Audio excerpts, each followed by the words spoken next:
안녕하세요. 주정입니다. 이 세상에서 가장 어렵다는 부모와 자식 간의 관계를 재미있는 그림 카드로 살짝 풀어볼까 합니다. 초등학교, 중학교, 고등학교, 대학교 이후 생활로 풀어볼게요. 초등학교 때는 부모나 아이나 모두 재미있게 실험하듯이 인생이 즐거웠죠.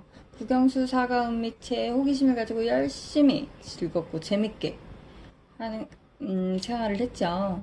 일동 경례 감사합니다. 저 태어나서 초등학교까지 저를 잘 보살펴 주셔서 감사하고요.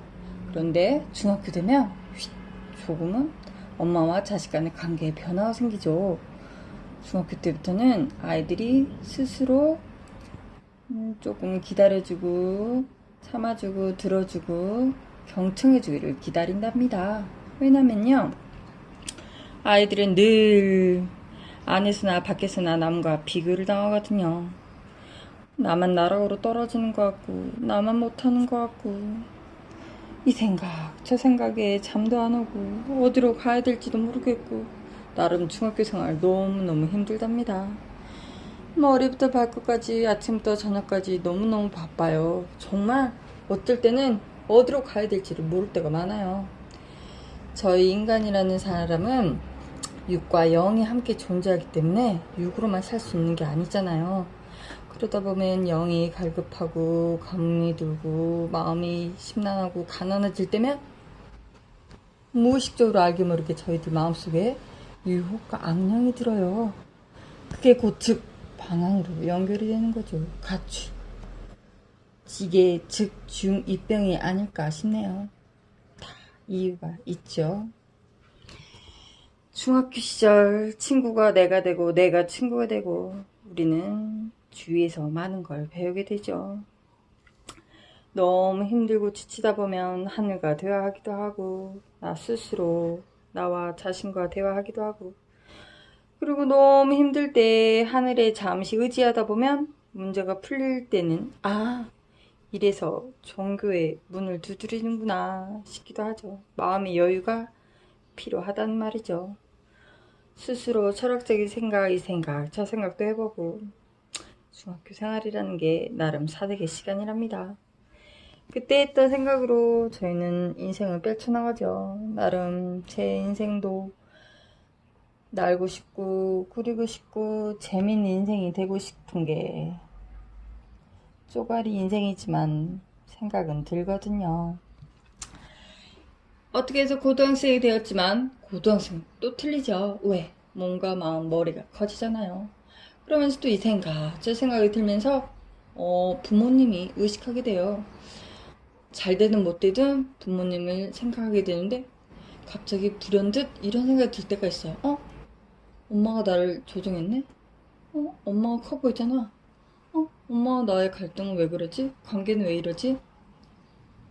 철학적인 고차원적인 생각을 하게 되는 거죠. 그건 내 인생인데 나도 잘하고 싶다고. 나도 날고 싶어. 나도 뛰고 싶어. 나도 주인공이 되고 싶다고. 꿈에 한 발짝 다가서는 거죠. 하지만 내 맘대로 되지 않는 게 또 인생이죠. 그렇게 고등학교 1학년, 2학년, 3학년 말쯤 대학 수학 능력 시험 결과라는 게 코앞에 다가왔을 때 머리 엉키듯 몸과 마음이 실타래처럼 엉켜져 버린 땐, 상처만 남고 잘 되지 않을 땐 어디서부터 어떻게 다시 시작해야 될지 모르는 앙상한 내 모습이 싫어지기 시작하는 거죠. 어찌어찌하여 대학교 사회인 40, 50 먹는 인생이 되었을 때 그때부터 공부가 시작한다잖아요. 간접 경험, 지혜 공부, 전공 공부 조금 늦는다고 열매가 작진 않아요. 즉 스스로 깨달았을 때, 스스로 몸과 마음이 열렸을 때, 그때 무엇인가를 할 수 있도록 도와주는 게 진짜 부모 역할이 아닐까 싶네요. 어렵지만 해야죠. 왜? 본인 인생이고 본인 인권이고 본인이 해야 하는 인생이기에 본인 또한 얼마나 갈급하겠어요. 행복한 인생, 행복한 가정. 이 찬란한 길로 가고 싶은 게 인간 누구나 갖는 꿈이 아닐까요? 그래서 정말 성공해서 내 주위 사람들에게 도움을 주고받는 관계, 정말 꿈꾸는 인생이죠. 나로 인해 주위 사람들이 섬김을 받고 주고받고 아름답게 늙고 싶은 건 누구나 갖고 싶은 인간의 기본적인 욕망이죠.